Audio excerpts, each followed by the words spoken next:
guys, welcome back to my channel. My name is Anna Sophia if you're new here, and if you are new, please consider subscribing. My husband and I are a military family who recently bought a house and moved from Scottsdale, Arizona to Washington, D.C. Come along with us as we decorate, organize, DIY, and deep clean this new house on a budget in the series From House to Home.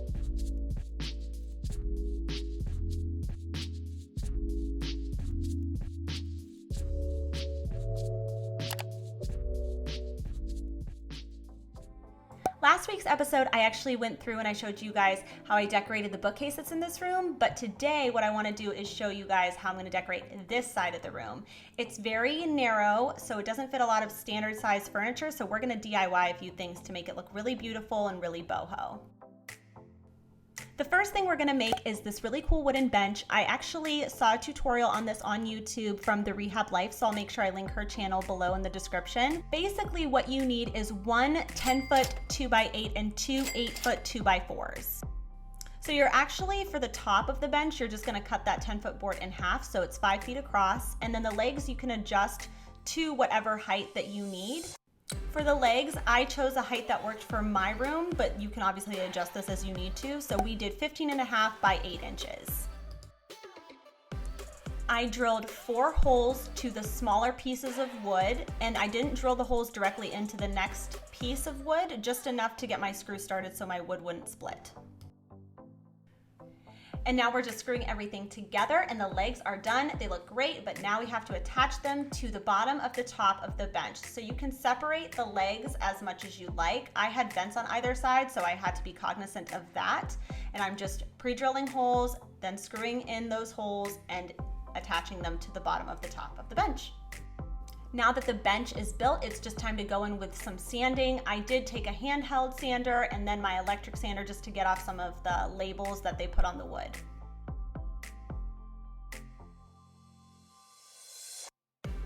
All right guys, so we built it, then we sanded it, and now we're gonna stain it. I'm staining it in this one by Varathane. It's called Special Walnut. It is the best stain ever. I feel like the color is just so seamless. It looks so perfect. It's the perfect shade of brown.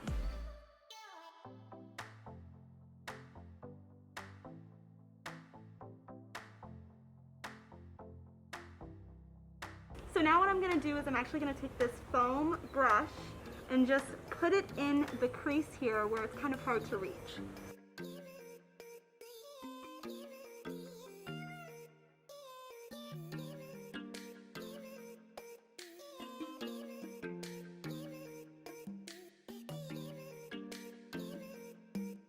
And this is how it turned out. I think it looks so good. I can't believe that I actually made this because I have pretty much zero woodworking skills.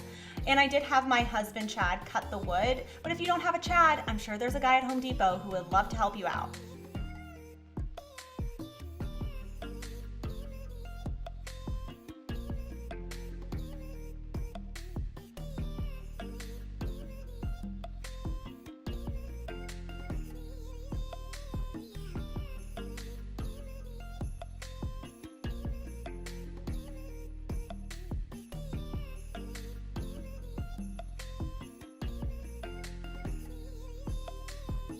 Next, to kind of keep with that theme, I wanted to make some macrame candle holders. But listen, I am not one to reinvent the wheel.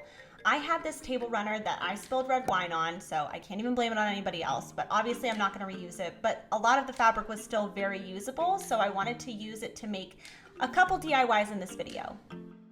I'll make sure I link this macrame table runner in the description, but this is how my mind works. If I can find something for such a good price, I'm not gonna spend my time doing it. I like to make things that I feel like look expensive, but really were not.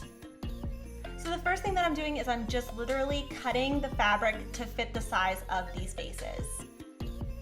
So after I've determined how much fabric I need, it's just time to cut a line down the middle, and you want to make this pretty straight because you want the fabric to kind of look like it already matched up, almost like a sleeve.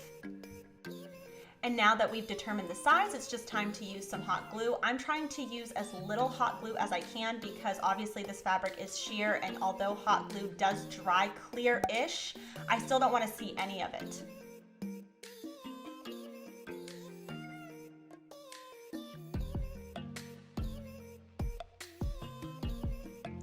Now that I've connected the back, there's obviously some fraying there, but I wanted to get the top off first before I bust out the Mod Podge. So I'm just cutting very carefully around the top because I'm also gonna kind of cap those ends with hot glue at the very top.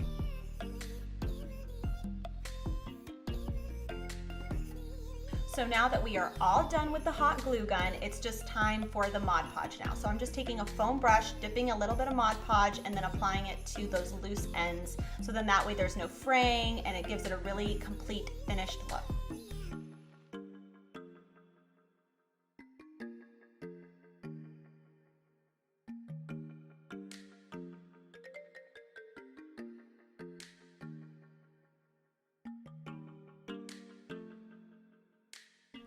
And lastly, we are going to make a plant hanger using that same macrame fabric.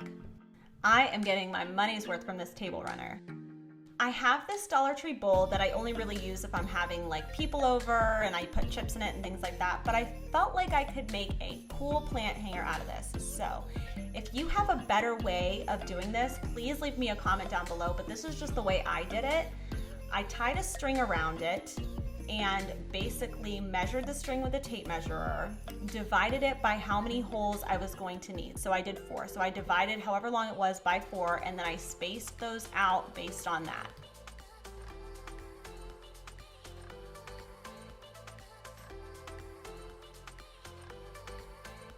Once I got my measurements down pretty good, I just then reattached the string now with marks on it and then made marks with my marker on the actual bowl itself.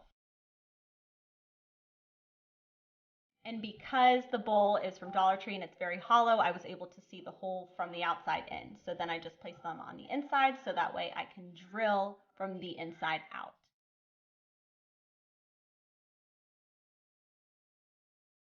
Now that I've drilled my holes through, I wanted the holes to be big enough so I'd be able to feed the cotton rope through it, but small enough that they wouldn't just like fall out.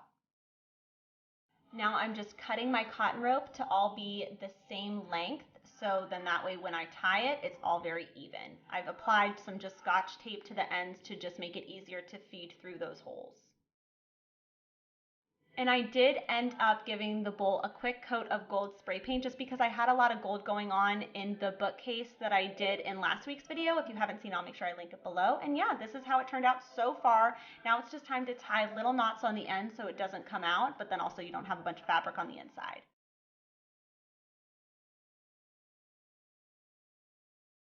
All right, guys, so the plant hanger is built. Now it's just time to add the fabric around it. The trick with wrapping things that are this shape is you just want to pick one center point and then always refer back to that. So I didn't care if there was like some bunching because I felt like it made it look almost more realistic like a basket would, but I wanted it to still look really clean and not messy. So at no point am I putting hot glue anywhere else except for the very center of the bottom of this bowl. I ended up doing 4 panels of this macrame fabric just to make sure everything was completely covered, but then not overlapping as well.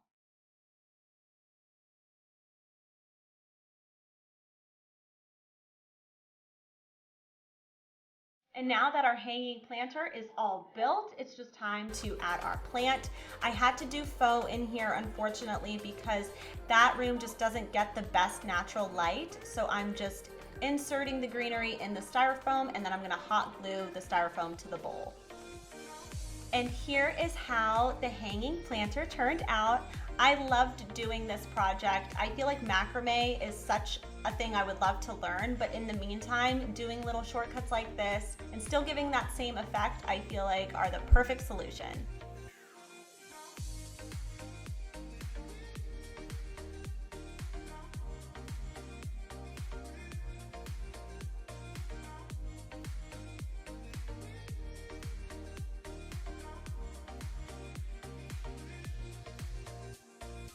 Before I do anything to a room, I like to kind of assess what the room is giving to me. So like it had a lot of vintage elements already, so I kind of wanted to embrace those but add like a boho twist.